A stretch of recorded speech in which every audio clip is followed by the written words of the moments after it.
créé, j'espère en tes promesses.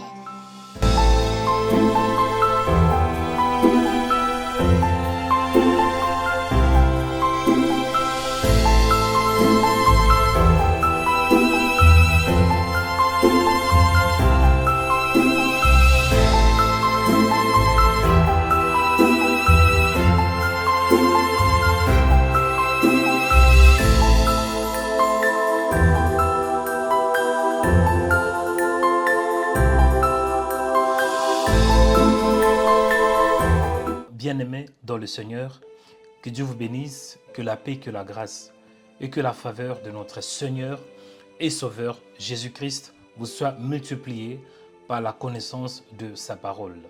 Bienvenue dans cette émission, bienvenue en ce jour et bienvenue dans la présence de Dieu.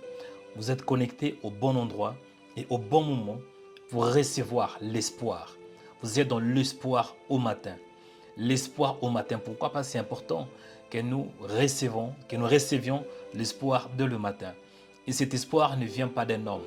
Cet espoir n'est pas basé sur les choses incorruptibles, mais il est basé sur la parole, sur la sémence incorruptible, sur la parole de Christ, sur l'évangile qui sauve. Bien-aimé dans le Seigneur, c'est votre frère dans le Seigneur, Joël Onekanda. Que Dieu te bénisse abondamment. Je dis que Dieu te bénisse abondamment. Que la paix du Seigneur soit ton partage. Et c'est l'espoir au matin. Pourquoi l'espoir au matin? Parce que je crois de tout mon cœur que dès le matin, c'est important qu'on garde l'espoir. Si on n'a pas l'espoir, on peut le recevoir par la grâce du Seigneur et par la parole de Dieu. Amen. Nous allons écouter la parole de Dieu. Nous allons prier. Et je crois que par la grâce du Seigneur, il y aura aussi un moment d'impactation. Avant d'entrer dans la profondeur, aimez la vidéo, partagez-la et ne manquez pas de laisser un commentaire. Invite un frère, invite une sœur, pourquoi pas aussi partager. Et à la fin, si tu es connecté depuis la Guadeloupe, depuis la Côte d'Ivoire, depuis le Ghana, ou bien depuis la Russie, peut-être pourquoi pas depuis la France, ne manquez pas de laisser un commentaire. Amen. Aimez, partagez et ne manquez pas de laisser un commentaire. C'est parti. Aujourd'hui, Dieu m'a mis à cœur de vous parler d'une série. Ça fait partie d'une série d'enseignements, que je crois que ça va nous édifier durant toute cette semaine. Le thème, c'est quoi? C'est la nouvelle naissance et la nouvelle création. Dis la nouvelle naissance et la nouvelle création. Il y a beaucoup de gens qui prient, beaucoup de gens qui jeûnent, beaucoup de gens qui prétendent de servir même le Seigneur sans pour autant passer par la nouvelle naissance. On ne peut pas servir Dieu sans pour autant passer par la nouvelle naissance. Et on ne peut pas non plus servir Dieu si on n'est pas tout d'abord une nouvelle créature. Bien-aimé dans le Seigneur, c'est très important parce que la nouvelle naissance ou bien la régénération vous permettra d'avoir une bonne base. Amen. Bien-aimé dans le Seigneur, je vais enseigner. Après l'enseignement, il y aura un moment de prière et un moment d'impactation. C'est quoi la nouvelle naissance? On peut se poser la question. Bien-aimé, quand on parle de la nouvelle naissance, comprenez que la nouvelle naissance, elle fait partie des enseignements basiques, des enseignements élémentaires de la foi chrétienne. Pourquoi? Parce qu'on ne peut pas parler de la foi chrétienne sans pour autant qu'il ait la nouvelle naissance. La nouvelle naissance, c'est lorsqu'on est né de nouveau. La nouvelle naissance, c'est lorsqu'on reçoit le Saint-Esprit dans son esprit. La nouvelle naissance est l'œuvre du Saint-Esprit par la régénération de l'esprit et de l'identité spirituelle à travers la parole de Dieu. En d'autres termes, tu es né de nouveau non par le moyen de tes parents, mais tu es né de nouveau par la parole et par le Saint-Esprit. Ton esprit reçoit la parole. Ton esprit reçoit la vie de Dieu. Ton esprit reçoit le salut. Ton esprit reçoit le Saint-Esprit. C'est ça qu'on appelle la régénération, ou bien la nouvelle naissance.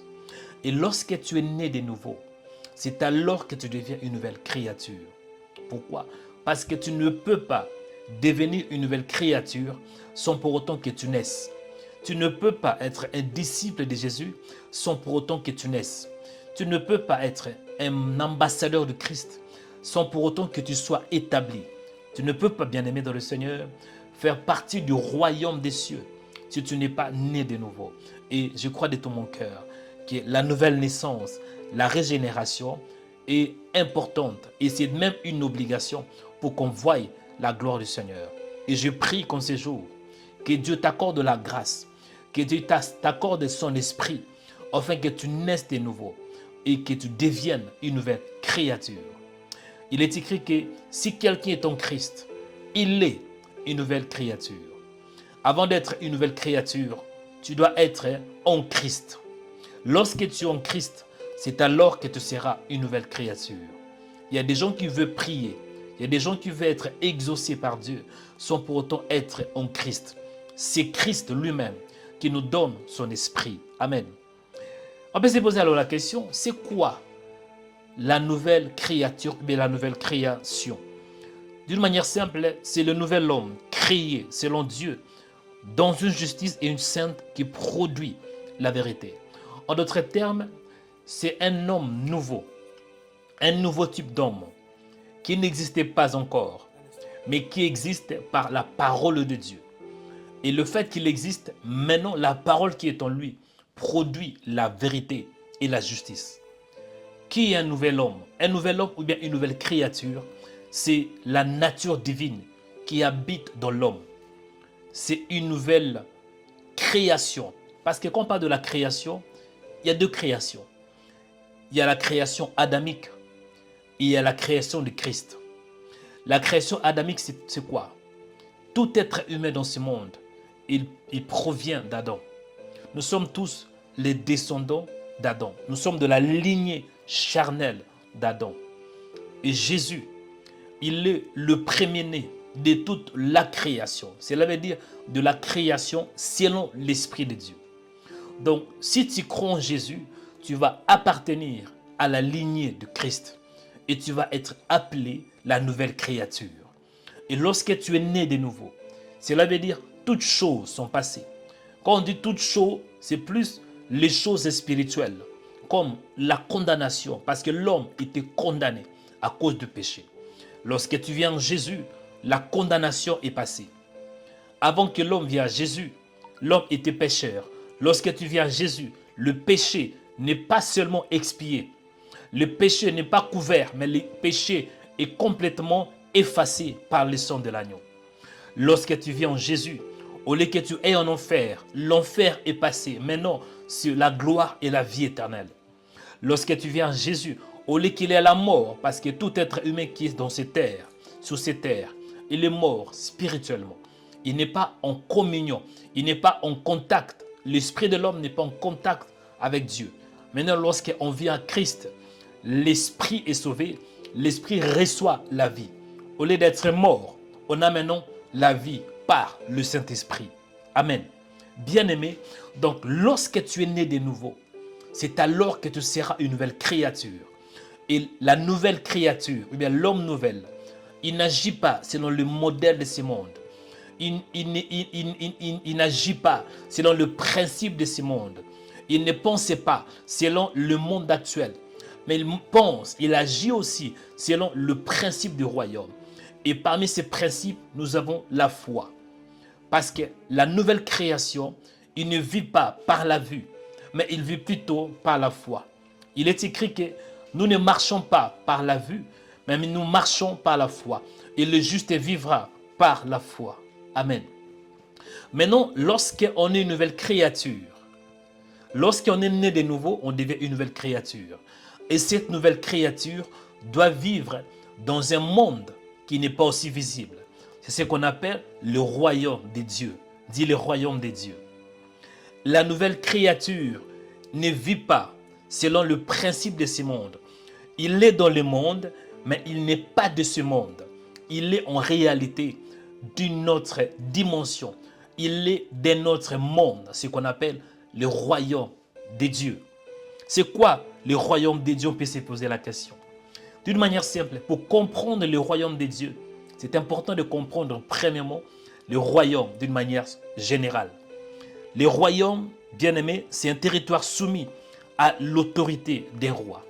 C'est quoi le royaume? Et lorsqu'on parle de royaume, on voit le pouvoir. On voit tout d'abord un territoire, on voit un espace, on voit une étendue qui est soumise à l'autorité d'un roi. En d'autres termes, c'est le roi qui est le chef de ce territoire. Et dans le royaume, il y a le pouvoir royal, il y a le règne royal, il y a le gouvernement royal. Et nous avons aussi la domination royale. Tout ce qui est lié, tout ce qui est dans ces territoires est lié au roi. Il y a le règne royal, il y a le pouvoir royal, il y a le gouvernement royal et il y a aussi ce qu'on appelle la domination royale. En d'autres termes, c'est le roi qui domine. Parce que lorsqu'on parle de royaume, on voit qu'il y a le régime de la monarchie qui est le contraire du régime de la République. Lorsqu'on parle de régime, cela veut dire c'est l'autorité politique et qui est exercée par un individu. Cela veut dire dans une république, ce n'est pas un individu, mais dans un régime monarchie, on voit plus ce qu'on appelle l'autocratie. Ce n'est pas la démocratie. Et bien aimé, lorsque tu comprends les royaumes d'une manière simple, c'est alors que tu peux comprendre le royaume de Dieu. J'ai pris au nom de Jésus de Nazareth que le royaume de Dieu descend là où tu es, dans le nom puissant de Jésus de Nazareth. Bien-aimés dans le Seigneur, maintenant lorsque nous avons compris le royaume c'est un espace qui est soumis à un roi. Dans le royaume, il y a le pouvoir royal, il y a la domination royale, il y a aussi le règne royal. Maintenant, par là, on peut avoir l'idée du royaume de Dieu. C'est quoi le royaume de Dieu? Contrairement au royaume de ce monde, parce qu'un royaume est une étendue, c'est un espace, cela veut dire on voit un territoire, c'est limité. Mais le royaume de Dieu, ce n'est pas un territoire, ce n'est pas une étendue, mais c'est plutôt une dimension, un monde invisible et sans limite de Dieu. Et dans ce royaume, bien-aimé, c'est Dieu qui exerce son pouvoir gouvernemental. C'est Dieu qui est celui qui domine. Et aujourd'hui, le royaume des dieux est soumis à un roi qu'on appelle Jésus de Nazareth. C'est Jésus qui est le roi de ce royaume. Et le royaume des cieux, bien le royaume des dieux est une dimension invisible. Et dans cette dimension, il y a aussi deux habitants. Parmi les habitants de ce royaume, nous avons les archanges, nous avons des chérubins, nous avons des séraphins, nous avons des anges. Et quand on parle des anges, il y a deux types d'anges. Il y a les anges célestes et il y a des anges terrestres. En d'autres termes, quand on parle des anges, ce sont des envoyés. Ce sont des envoyés de ce royaume pour communiquer un message. Et dans le royaume des dieux, nous avons aussi des fils de Dieu. Cela veut dire quiconque a cru en Jésus, il fait partie du royaume des dieux. Lorsque tu es né de nouveau, lorsque tu es devenu une nouvelle créature, un nouvel homme, c'est alors que tu vas rejoindre, tu vas trouver ta demeure dans le royaume des dieux. Et nous avons le Fils de Dieu bien-aimé, et nous avons, à part le Fils de Dieu, ceux qui sont morts en Jésus. À part ceux qui sont morts, ceux qui ont cru en Jésus, avant que le Christ soit immolé, il soit aussi ressuscité. Comme Abraham, comme ceux qui étaient avant la résurrection. Tous ceux qui ont cru en Dieu, ils font partie du royaume des cieux. Bien-aimés dans le Seigneur, c'est important. Parce que tant que citoyen céleste, c'est que tu bénéficies du royaume des cieux. On peut se poser la question, en réalité, qu'est-ce qui est dans ce royaume? C'est Dieu qui exerce son pouvoir gouvernemental. Et dans ce royaume, nous voyons, il y a la justice, il y a la paix, et il y a la joie par le Saint-Esprit selon Romains 14. Dans le royaume des cieux, il n'y a pas l'amertume. Dans le royaume des cieux, il n'y a pas l'injustice. Dans le royaume des cieux, il n'y a pas de trouble, mais il y a la paix, il y a la joie. Et il y a quoi? Il y a la justice par le Saint-Esprit. Je prie en ces jours, si tu n'es pas dans le royaume, que Dieu t'accorde la grâce d'y entrer, afin que tu vives quoi? La paix, la justice et la joie par le Saint-Esprit. Je voudrais qu'on lise un verset très important quelques versets. Après cela, nous allons prier. Amen. Nous allons aller dans le livre de Jean.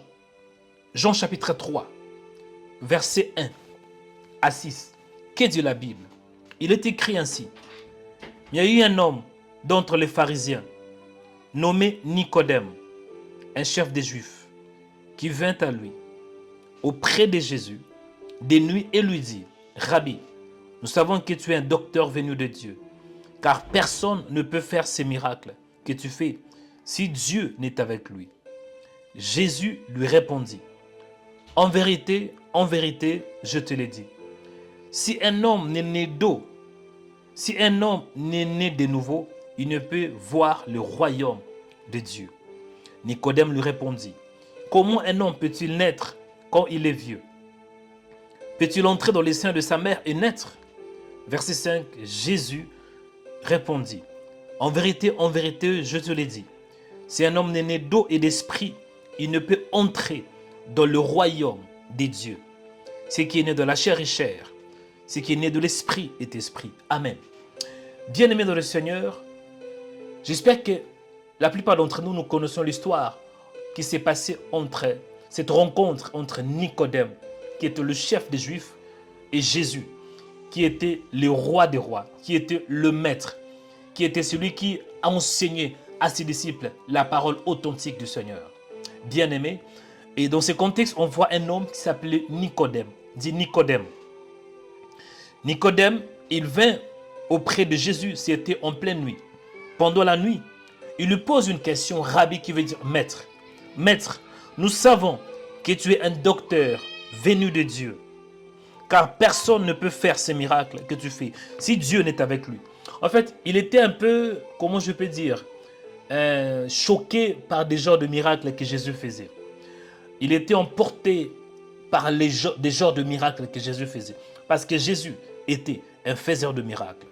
C'est alors que Jésus lui répondit, en vérité, je te le dis, si un homme est né de nouveau, il ne peut voir le royaume des dieux. On voit par là, on mentionne le royaume des dieux, le mot royaume des dieux. Le royaume des dieux, comme j'ai dit, le royaume des dieux, c'est une dimension spirituelle. Le royaume des dieux, c'est un monde invisible qui est gouverné par Dieu. Le royaume des dieux, ça n'a rien à voir avec des choses terrestres, mais c'est plutôt une dimension spirituelle où il y a ceux qui sont nés de nouveau, ceux qui sont rachetés, ceux qui sont devenus une nouvelle créature. C'est ça leur demeure. Et le royaume des dieux, ce n'est pas dans le ciel. Le royaume des dieux est dans le cœur de quiconque qui crie en Jésus. Quiconque qui croit en Jésus, quiconque qui est né de nouveau, le royaume des dieux est en lui. Et Jésus est en train de parler à Nicodème en lui disant, tu dois naître de nouveau. Est-ce que je m'adresse à quelqu'un? Nous allons prier. Mais ce que je voulais dire, mon frère, ce n'est pas mauvais de prier. Ce n'est pas mauvais de jeûner. Ce n'est pas mauvais d'adorer. Ce n'est pas mauvais de louer le Seigneur. Ce n'est pas mauvais aussi de servir le Seigneur. Mais ce qui est plus important, c'est quoi? C'est tout d'abord de se rassurer qu'on est une nouvelle créature. Et on est comme demeure le royaume des cieux. Parce qu'en réalité, celui qui est né de nouveau, il est dans ce monde. Mais en réalité, il n'est plus de ce monde. Jésus avait dit que vous êtes dans ce monde, mais vous n'êtes plus de ce monde. Nous les chrétiens, nous les disciples de Jésus, nous sommes dans un monde physique. Ça c'est réel, c'est un fait réel. Mais nous ne sommes pas de ce monde. En d'autres termes, nous avons notre origine. Nous avons notre demeure. C'est le royaume des dieux. Parfois on parle du royaume des cieux, ou bien le royaume des dieux. Tout dépend de quel évangile. Mais Matthieu parle souvent du royaume des cieux. Et Jean parle souvent du royaume des dieux. Que ce soit le royaume des dieux ou bien le royaume des cieux. C'est un monde invisible qui est dirigé, qui est gouverné par Dieu. Et Jésus, c'est lui qui est le chef de ce royaume. Et c'est Jésus qui est le roi de ce royaume. Aujourd'hui, je vais vous parler de deux points importants. Comment peut-on être né de nouveau? Parce que Jésus avait répondu quand même à quelques questions de ce chef de Juifs qui s'appelait Nicodème. Je vais m'appuyer sur deux principes élémentaires qui permettent qu'on soit né de nouveau. Aujourd'hui, je vais parler uniquement de la nouvelle naissance. Et si Dieu le permet, dans les jours qui viennent, mais pendant la semaine, je vais continuer en fait de parler aussi de la nouvelle création. Mais aujourd'hui, c'est plus la régénération ou bien la nouvelle naissance. Dis, homme de Dieu, avance pour que j'avance. Amen. Comment peut être né de nouveau? Premier point. On est né de nouveau par l'eau de la parole de Dieu. Jean chapitre 3, verset 4. Jésus avait dit ainsi, en vérité, je te le dis. Si un homme naît d'eau, premièrement, si un homme naît d'eau, quand on parle de l'eau, comprenez qu'il y a deux aspects. Il y a l'eau de baptême, parce que l'immersion est aussi importante. Il est écrit que celui qui croira et qui sera baptisé sera sauvé. Mais à part l'immersion, il y a aussi la parole. Parce que l'eau, sur le plan spirituel, sur le plan prophétique, c'est aussi la parole. Je m'appuie dans le livre de 1 Pierre chapitre 1 verset 23. Il est écrit ainsi. Puisque vous êtes régénérés, non par une sémence corruptible, mais par une semence incorruptible, par la parole vivante et permanente de Dieu. En d'autres termes, on est né de nouveau par la parole, par l'eau de la parole. Pourquoi l'eau? Parce que l'eau nous sanctifie. L'eau nous met à part. La parole de Dieu nous sanctifie. La parole de Dieu nous met à part. Éphésiens 5, 26, il est écrit, afin de la sanctifier, on parle de l'Église, afin de la sanctifier par la parole, après l'avoir purifiée par le baptême d'eau. L'eau, dans ce contexte, selon Jean 3, c'est l'image de la parole. Pour que tu sois né de nouveau, il te faut la parole. Non n'importe quelle parole. Non des paroles flatteuses, mais la parole de Dieu. La parole authentique de Christ. L'évangile de Jésus. C'est l'évangile qui sauve. Cet évangile, lorsque tu entends cet évangile, avec puissance, bien-aimé, ça produit quelque chose. Et pendant que je parle, pendant que j'annonce la parole, quelque chose se passe avec ton esprit. Je ne sais pas, mais il y a une chose qui est certaine. Entre le début de mon message et la fin de ce message, quelque chose se produira en toi. Et pendant que je parle, je crois de tout mon cœur que cette parole que j'annonce produit la bonne sémence, produit la guérison, produit la nouvelle naissance, produit la régénération. Romains chapitre 10, verset 17, il est écrit que la foi vient de ce qu'on entend. Et ce qu'on entend, il vient de la parole de Christ. C'est la raison pour laquelle c'est important d'écouter la parole. Lorsque tu écoutes la parole de Dieu, lorsque tu écoutes l'évangile de Christ, lorsque tu écoutes un message apostolique et prophétique, bien-aimé, ça te donne la foi. Pourquoi? Parce que la foi est importante. Pour que tu sois sauvé, il te faut la foi.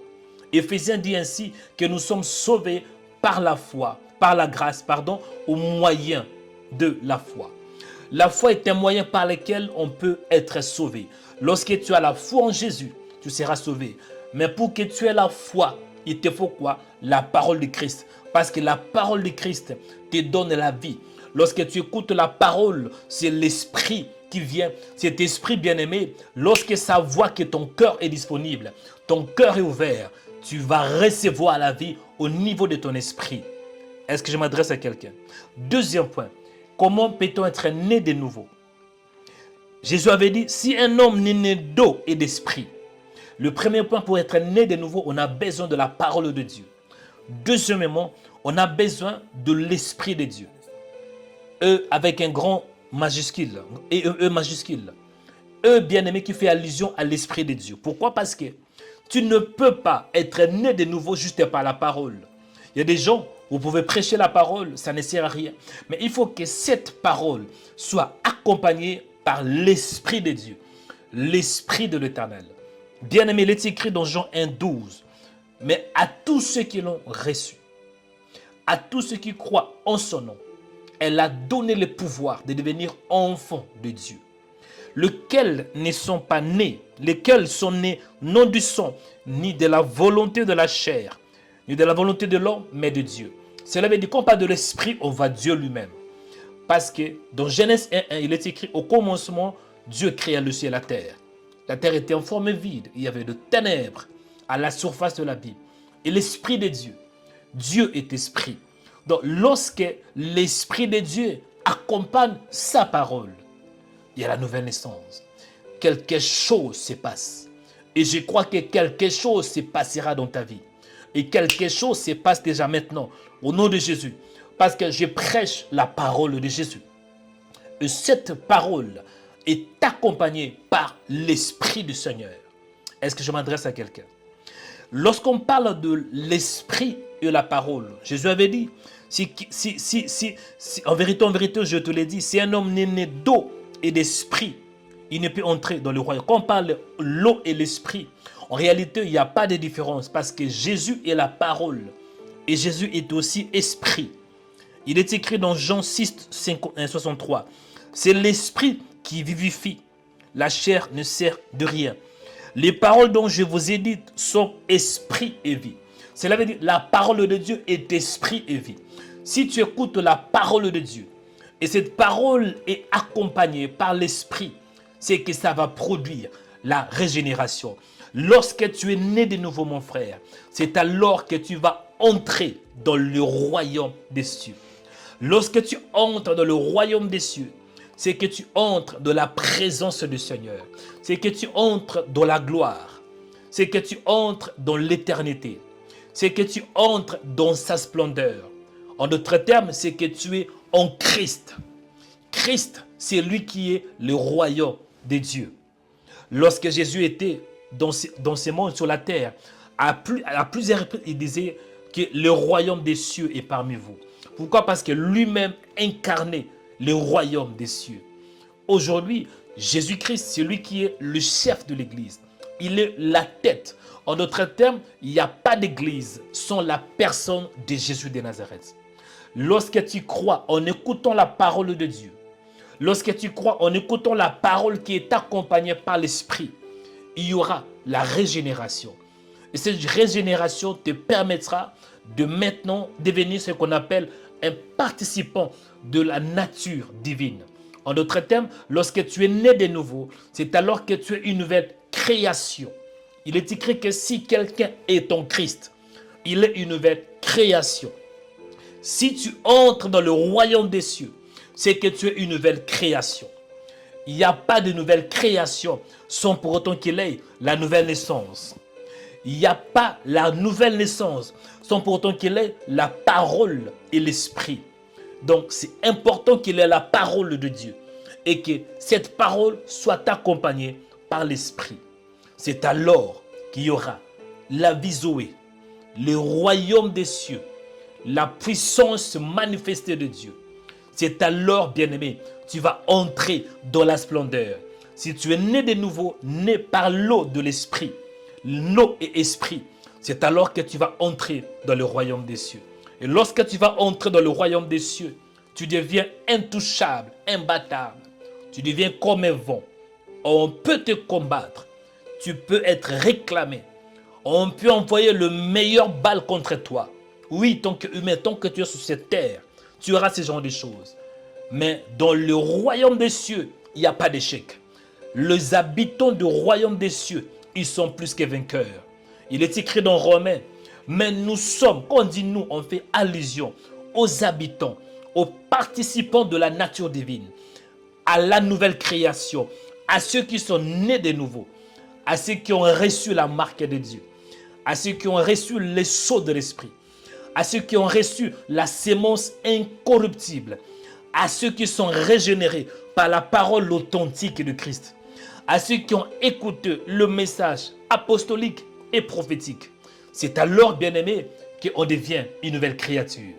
Nous allons prier. Élève la main droite, bien-aimé dans le Seigneur. Si tu es né de nouveau, ne t'inquiète pas. Parce que cette parole va te fortifier. Cette parole va ouvrir tes yeux afin que tu comprennes.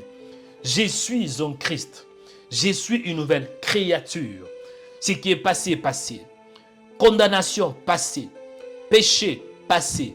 Tant qu'enfant de Dieu, est-ce qu'on peut pécher? On peut tomber dans le péché. Mais on ne peut pas vraiment pécher.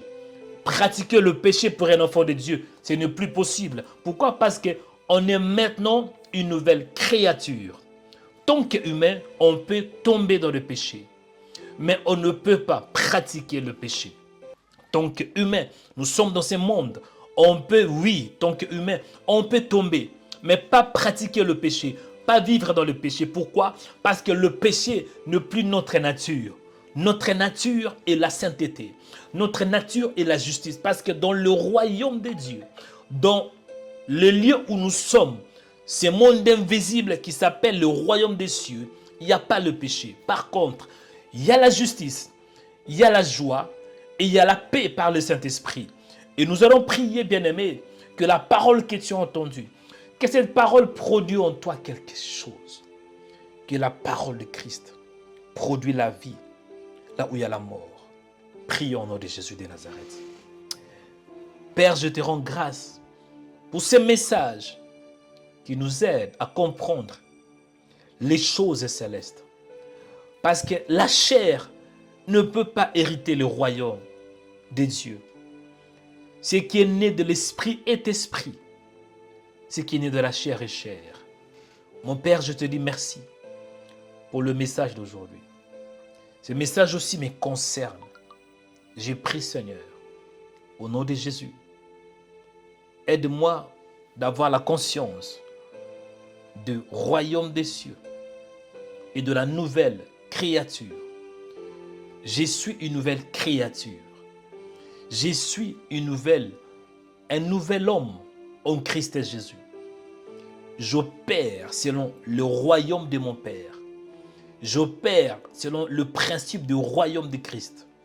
La foi, la justice, la sainteté, la joie.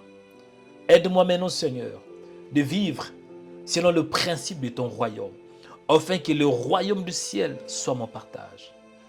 Je suis dans ce monde, mais je ne suis pas de ce monde. Ce monde n'est pas mon origine. L'ancien homme est déjà mort, crucifié. Maintenant, il y a un nouvel homme qui est créé selon la justice qui produit la vérité. Au nom de Jésus, permets que ta grâce, permets que ta paix, permets que ta joie soit mon partage. Père, je te dis merci. Merci pour le message prophétique et apostolique qui change, qui délivre, qui libère. L'évangile de Jésus.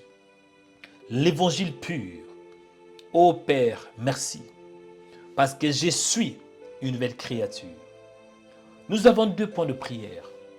Le premier point de prière, Jésus avait répondu ainsi à Nicodème. Si quelqu'un est né d'eau et d'esprit, il ne peut entrer dans le royaume des cieux. Premier point, l'eau. L'eau symbolise la parole. Parce que l'eau nous purifie. Cela veut dire que c'est la parole qui nous purifie. C'est la parole qui nous sanctifie. C'est la parole qui nous met à côté. C'est la parole qui nous distingue. Prie du Seigneur. Lave-moi par ta parole. Purifie mon cœur pour que je reçoive un cœur nouveau. Lave-moi pour que je sois purifié et que mon cœur soit aussi pur. Au nom de Jésus. Purifie mon cœur. Purifie mon âme. Il est écrit que la parole de Dieu habite abondamment en vous. Je prie que la parole habite en moi. Au nom de Jésus. Que la parole du Seigneur soit mon partage. Que l'évangile, le message de Christ soit mon partage. Merci Seigneur. Deuxième et dernier point de prière. Après, je vais prier pour vous. Il est écrit que si quelqu'un est né d'eau et d'esprit, il ne peut entrer dans le royaume de Dieu. Esprit, si quelqu'un est né d'eau, premièrement, et d'esprit. C'est quoi esprit? Esprit dont on parle dans Jean 3, c'est Dieu. Jean chapitre 1, verset 12. À tous ceux qui l'ont reçu, à tous ceux qui croient en son nom, elle, la parole, a donné le pouvoir de devenir enfants de Dieu, lequel sont nés, non de la volonté de l'homme, non de la chair, mais de Dieu. Tu vas demander à Dieu que son esprit t'envahisse, que l'esprit de Dieu soit scellé avec ton esprit pour qu'il ait ce qu'on appelle la régénération. Si tu es né de nouveau, gloire à Dieu. Sinon, demandez que l'Esprit de Dieu touche ton esprit. Et demandez à Dieu, si tu es déjà né de nouveau, que l'Esprit de Dieu touche ton âme, tes pensées, tes sentiments. Prions au nom de Jésus. Maître de l'univers, au nom de Jésus, je prie Seigneur, que tu répands ta grâce. Je prie Seigneur, que tu m'aides d'avoir la plénitude de ta parole. Il est écrit que la parole de Dieu habite abondamment. Que ta parole soit ancrée dans mon âme. Que mon âme, Seigneur, reçoit ta parole. Que mon âme reçoit la métamorphose, la transformation de l'intelligence. C'est le Romains chapitre 12, verset 2. Il est écrit que ne vous conformez pas au siècle présent, mais soyez transformés par le renouvellement de l'intelligence. Sois béni, élevé, glorifié, Maître. Que ce temps soit béni, que ce temps soit consacré pour la gloire de ton Saint-Nom, au nom de Jésus de Nazareth. Bien-aimé, là où vous êtes resté calme et la main droite élevée, crois de tout ton cœur que la parole de Dieu a la capacité de te régénérer, que la parole de Dieu a la capacité de te transformer, que la parole de Dieu a la capacité de semer une sémence qui ne vient pas de ce monde. Non une sémence corrompue, mais la sémence qui ne peut pas être corrompue, la sémence incorruptible. Crois de tout ton cœur que la parole de Dieu a la capacité de faire de toi une nouvelle créature, un nouveau type d'homme, un nouvel homme, créé selon la justice qui produit la vérité. Crois de tout ton cœur que la parole de Dieu a la capacité de t'introduire, de t'initier au royaume de Dieu. J'ai prié pour toi. Toi qui m'écoutes, que cette parole soit accompagnée par l'Esprit de Dieu. Que tu reçois la vie en ce jour. Et que la vie de Dieu soit en partage. Au nom de Jésus. Que tu écoutes cette parole.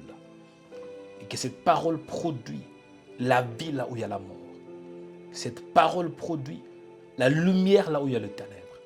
Cette parole produit l'espoir là où il y a le désespoir.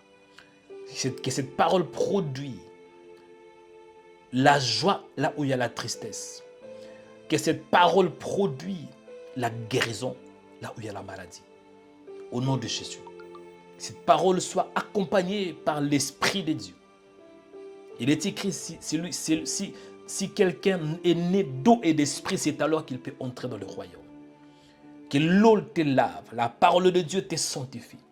Jésus avait dit que vous êtes sanctifiés par la parole.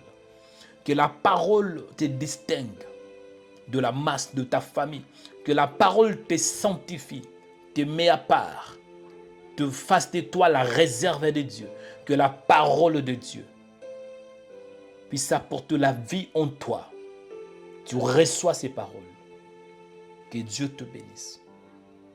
Que la grâce de Dieu soit ton partage. Tu reçois la parole de Dieu. Tu reçois la vie de Dieu. Et que Dieu fasse de toi une nouvelle création. L'apôtre Paul dit que si quelqu'un est en Christ, il est une nouvelle création. Les choses anciennes sont passées. Bien aimé, la condamnation, c'est dans le passé. Le péché, c'est dans le passé. La culpabilité, c'est dans le passé. La colère de Dieu n'est plus disponible pour toi, c'est dans le passé. Les choses anciennes sont dans le passé. Cela veut dire la vie que tu avais, la vie de péché, c'est dans le passé. Le manque de pardon, c'est dans le passé. La colère, la haine, la jalousie, c'est dans le passé. Toutes choses sont devenues nouvelles. Vois de nouvelles choses. La justice, la patience, la sainteté, la joie, la stabilité, la paix. Au nom de Jésus de Nazareth. Que Dieu te bénisse et que Dieu t'accorde la grâce d'être une véritable créature, nouvelle créature, recréée, régénérée par la parole incorruptible Que l'Éternel vous bénisse abondamment. Au nom de Jésus-Christ. Amen.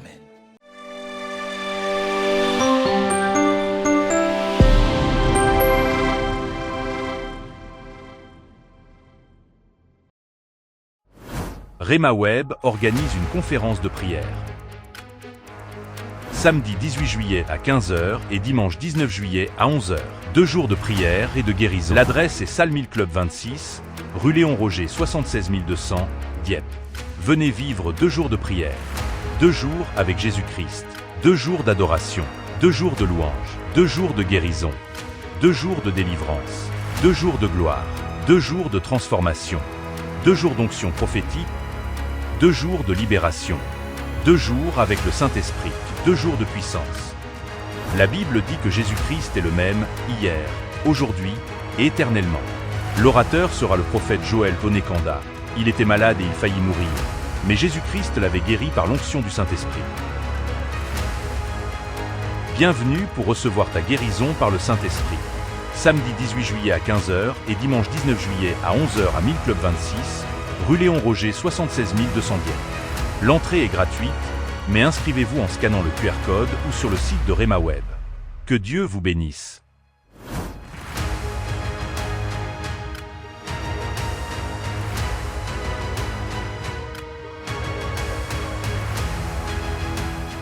Abonnez-vous en cliquant sur la cloche pour être abonné sur notre page YouTube Rhema Web. Pour vous abonner sur notre page YouTube, vous devez chercher Rhema Web. Après, cliquez sur le logo de Rhema Web et cliquez sur s'abonner. Ensuite, cliquez sur la cloche et prenez toutes pour recevoir toutes nos informations et notifications. Rhema Web, votre chaîne de prière qui est disponible 24/24 sur YouTube. Cliquez sur la cloche pour vous abonner. RhemaWeb.info